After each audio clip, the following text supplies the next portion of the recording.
reckless, young boy, come up off that necklace. To the trends, see a lead be the best. Welcome to Bleachers and Speakers. I'm your host, June. And before I get into this post-game recap, I want to remind everyone to subscribe to Bleachers and Speakers on YouTube. Make sure you're following us on all the aggregators for your audio fix. You can listen to me, B. Foster, Bleachers and Speakers, and everything we got going on any of the podcasts that we're doing. Anywhere you can listen to a podcast, you can find us. Just type in Bleachers and Speakers, FFSN, in your search. Make sure you download these episodes. Make sure the notification bell is on so when we drop content, you will get a notification so you'll know what's going on. Right now, I know B. Foster is out celebrating his birthday. He's a 9/11 child. So I'm just here to recap the game a little bit. I don't want to go too crazy. I'm going to wait for my co-host to get back and we'll fully recap the game. But the Lions have won game 2. I left a little early, but I don't know if they tried to score late, but when I left, it was 52-21. Lions win today, and a great game to bounce back. A lot of stuff to talk about. We can recap. I want to wait for Foster, though, but just throw your stat line. There was one point in the game where Goff completed, I think it was somewhere between 13 and 15 consecutive passes. He had 5 touchdown passes today. Jahmyr Gibbs broke a couple of runs. He had 94 yards rushing and a touchdown. St. Brown had over 100 yards receiving. He also had a couple of touchdowns. And the Lions defense got 4 sacks. Aiden Hutch got his first sack back. Marcus Davenport got the first sack in the game, and it's funny because he actually was injured on that play. That's not funny that he got injured, but you know how I feel about Davenport and his injuries, and he finally gets a sack, and he actually goes out of the game after that. But he ran off on his own power. I think it had something to do with his arm.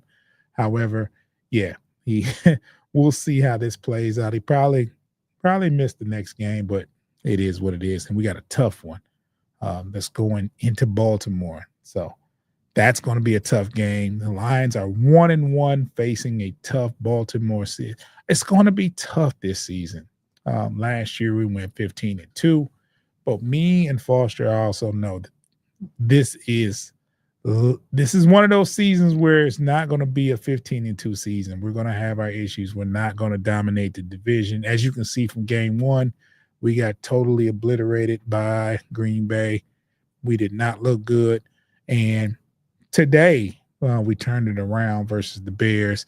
Salute to Dave. Dave says, man, it looked like Man Campbell wanted that one. I think the whole city did. I think not only just the Lions, but we know when Ben left and went there, it was it was one of those things like you had to go there, huh? So I think Detroit and all the players had this game circled.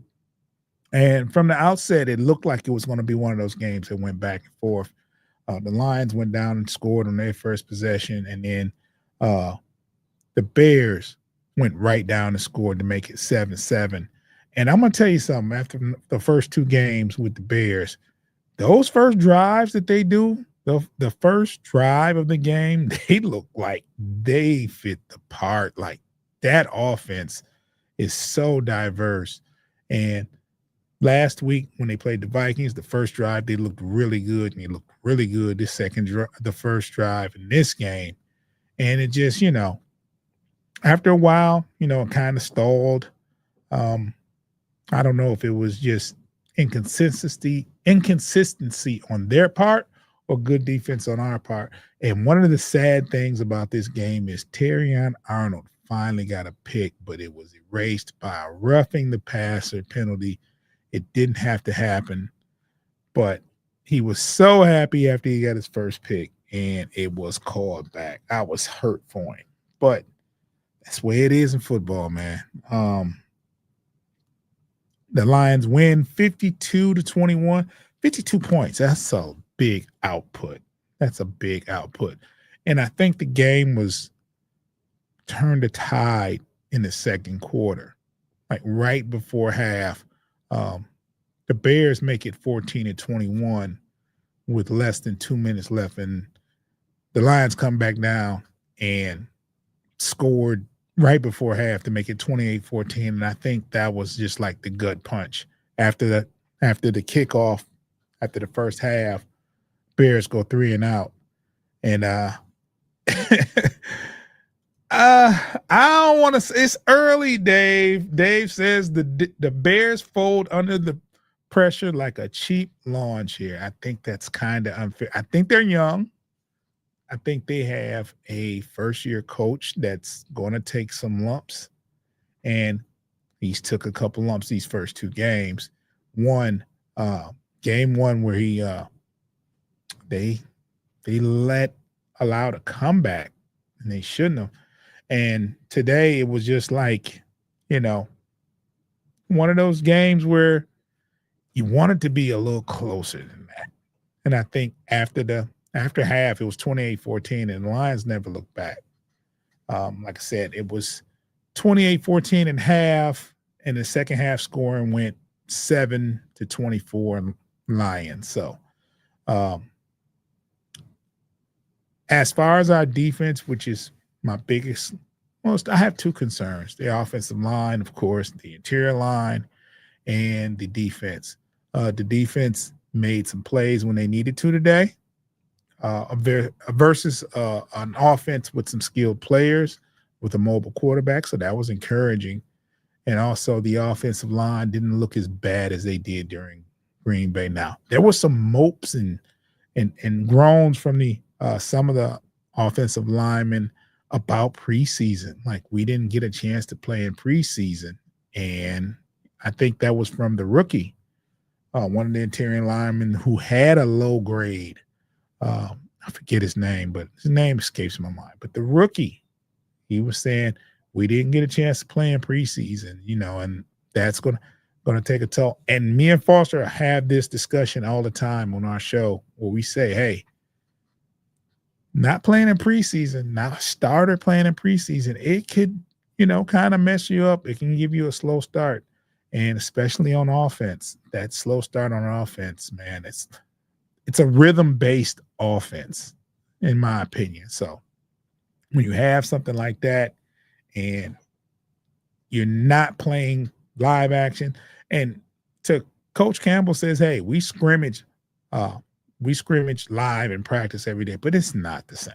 It's just not the same. So I think it's going to take 3 or 4 games to figure out an identity for this team, because it definitely has changed since last year.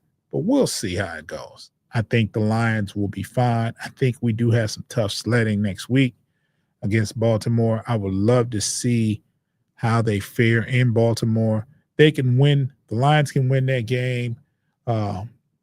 That's a pretty big step towards the right direction, but it's a tough feat for next week. And me and Foster will review that game. We'll also on Wednesday we'll figure out what's going on with the NFC North. And they did a show. It was a mix up with the timing and this, that, and other, and I fell asleep. I had a long day that day. So I know we went live for a minute. Me and Foster talked, and then the NFC North show went on later on Wednesday night, and I was tired. I was just tired. It was a long night, and a lot of personal thing going on with me and my family, but we're great. Just that day in particular was a long day, very long day. But it ended on a good note. The fellas did a show. They did a very good show. Go to Bleachers Speakers on YouTube and check that out. Or you can go to the any of the audio podcasts, and you can listen to it. It was a good show. Anytime we have a show with Dave from the Vikings, First and Skull, and the Frustrated Chicago Sports Fan with Pay. Those guys are great guys. They're enemies on the football field as far as a fan, but they are great people and they have great content, great shows to listen to. You don't have to necessarily like the Vikings or like the Bears to enjoy their show. I don't like either team, but I will listen to them talk and have their commentary because they are very good at what they do, and they bring great content to the sports realm. And I appreciate everything. And I strive to be as good as those guys are because they're very good at what they do. But before I get out of here, let's take a quick break. You know, when it comes to FFSE, they got to get their money. So I'm going to run some ads. If you're listening, you're going to hear some ads. If you're watching, give me about 10 seconds.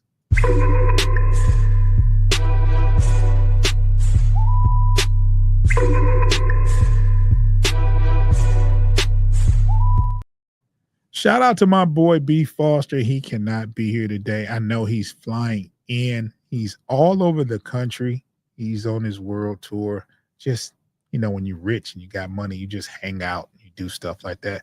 But his birthday was earlier this a few days ago. It was actually on the 11th, and he went out of town for his birthday. So that's why we didn't do a preview show per se for the Bears game, and that's why he's not here now, because he's still traveling. But shout out to Foster. He's landed safely. I do know that. And I know he's traveling back home. From last I talked to him, his plane has landed. He was in the airport. He should be home. So he, you know, safe travel for him. We'll be back to business as usual. But the Lions have defeated the Chicago Bears.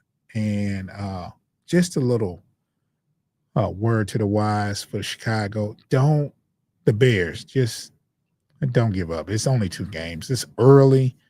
A lot of growing pain. It's not an overnight thing. You guys know what it is. You're talking to a Lions fan that watched Dan Campbell come in here, and it was ugly in the beginning. So it takes a couple of years. Give your head coach a couple of years, and it's not going to be an instant turnaround. It's not. You do have some great players in place. It's just not an overnight thing. So I don't want to get you guys too encouraged, though, because, you know, you're still an op, and it's still Detroit Lions over here. But at the same time, man, be patient. It's a work in progress. The Lions are still a work in progress. We've won the division 2 years in a row, and we're still a work in progress. Got our butts kicked last week, and for me, we needed this game. Didn't say it online, didn't panic, but I told Foster, and Foster can vouch for it, that today was a must-win game. There was no exceptions. We could not fall behind the 8 ball going 0-2 into the season and expecting success. They put up a graphic today on the show on the game where it says 0-2, 12% 12% chance of making the playoffs, whereas 1-1 you got a 42% chance of making the playoffs. And you got to remember the Lions started off 1-1 last year because we beat it. We won versus the Rams, 2 games at home. We won versus the Rams, and we lost to Tampa Bay at home here. So we started off 1-1 last year, but it was up from there. Wound up being 15-2, and it really doesn't matter if you go 15-2 and lose in the first round of the playoffs. So I predict that the Lions will have some kind of regression from the regular season, but I predict that we will go a little further in the playoffs if we can get there. So that's just my opinion. I think 15-2 is, with this schedule, not possible. I mean, it's possible, but it doesn't look like it. And we've already lost a game. So to finish this season, we'd have to go 14-1 the rest of the way. And no, our division is too good. Our division, we like I said, we're 1-1 in the division. Green Bay look like they're the real deal, especially with their victory versus us and the Redskins. They look very good on Thursday night, and we still gotta see the Vikings. The Vikings could be one of those teams that you know, I expect a regression from them, but they look like they can be a little bit of trouble, and looks like they found an identity, and they play tonight. So I'll be watching and checking them out. So we'll see, man. I think we have the toughest division in football, because I think even the Bears will give people problems. And we've seen what Green Bay is doing. I think the Lions are very competitive, and I do think Vikings are going to be a surprise team. So we have a tough division, and I think we're going to beat up on each other. I think it's not going to be one of those things where we are going to lose some games to each other. I know the Lions did not lose a league, a conference, a division, well, whatever it is. We didn't lose a game in our division, but that's not going to happen. Of course, it's not going to happen. We lost to Green Bay, but definitely. And my goal is at least split. As tough as the division is, I just want to split and do very well outside the conference. So it's going to be one of those seasons. I think the NFC North is wide open, even though the Green Bay is kind of making me say they might be the team to beat. And I hate giving them any kind of props, but they look good the first 2 weeks. Hopefully it ends. And I say that full wholeheartedly. FTP. And if you know what that means, you know what I'm talking about. See, that's right on cue, Dave. Right on cue. I'm going to end this show. I want to say, make sure that you subscribe to Bleachers to Speakers on YouTube. Make sure you're following us on all the aggregators out here. If you don't want to watch me and Foster, you can listen to us. That's anywhere you can listen to a podcast. Make sure you're following us. Make sure that notification bell is on, and make sure you download those episodes. We want to see who's listening. So I'm going to get out of here. I want to thank you guys for tuning in. The Lions are 1-1. We win today, 52-21 over the Bears. And I think we had this game circled. I think whether we go to Chicago and lose, but I think the players said we're not going to lose this game at home. And it was good to see. And it was good to see J-Mo get loose. He had a couple of long passes. I know he had over 100 yards receiving, and on just 2 passes that I seen him catch. I had to work today, so I was in and out of work. I caught most of the second half. But yeah, I think J-Mo had over 100 yards reception, because I know he had 60-some on one reception. I think he caught another bomb for over 30-some yards. So I think that might have put him right over 100. Anyway, I'm going to get out of here. Make sure you subscribe to Bleachers to Speakers on YouTube. Get your leg back. If an again, you